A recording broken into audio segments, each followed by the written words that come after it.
Brake, not accelerate. It was another normal day, if you believe in the concept of normal, that is. I was waiting for my friend to join me in our morning stroll to the local breakfast joint. She was running late. Medical school teaches you a lot, but most of all it teaches how to handle stress. Handling stress isn't a part of the curriculum.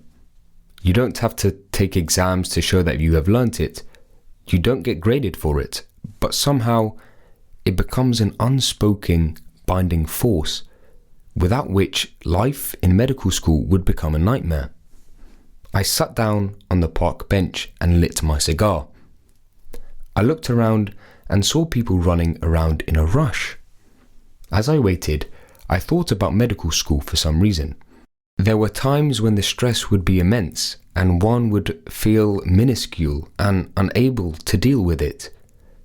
A smile spread across my face as I remembered how I used to deal with my stress at the time and how peers would often wonder if it was a reasonable way of doing things.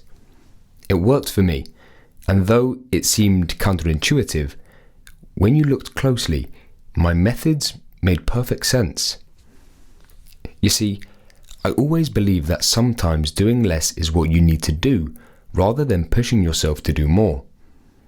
Back off was my motto, and still is. Even as I was thinking about all this, my friend appeared from nowhere and started to apologize to me while trying to catch her breath. We started talking about what was going on in her life as we walked towards the cafe. She talked about how things kept piling up and she was getting stressed.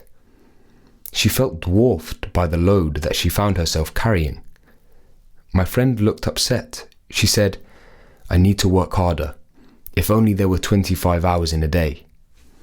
She looked at me, expecting an answer, or at least an acknowledgement of what she said. I kept walking in silence. We reached a set of traffic lights.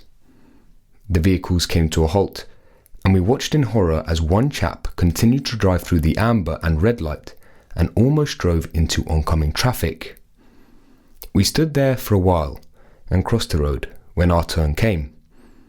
As we walked, my friend kept talking about her work, her life, and how stressful things were. We reached the cafe and were lucky to find a table overlooking the waters. As we sat down and ordered our breakfast, the smell of coffee was a welcome and much needed relief. I took a sip of my black coffee and looked at my friend. She was now talking about the incident at the traffic signals where the chap almost had an accident. "That was an excellent example of what you are doing with your life," I said, as she looked on, perturbed. As one approaches a set of lights and the light turns amber, the right response is not to press the accelerator, but to hit the brakes and come to a stop as the light turns red. Chances are that the chap who almost had an accident earlier would have seen the light turn amber and would have pressed the accelerator, hoping that a bit more speed would take him right through. It is often people like that, who push just a bit more, who end up in an accident. I took another sip of my coffee and looked at her as I continued.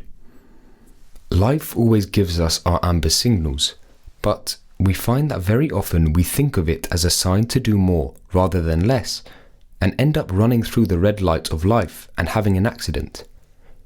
When the stress starts building up and you see an amber light, the solution is to hit the brakes and wait for a bit, rather than push yourself and end up causing yourself pain and hurt in the process.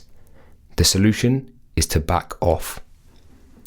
My friend sat there staring at my face while I attacked my poached eggs with the enthusiasm that would have shamed the timid.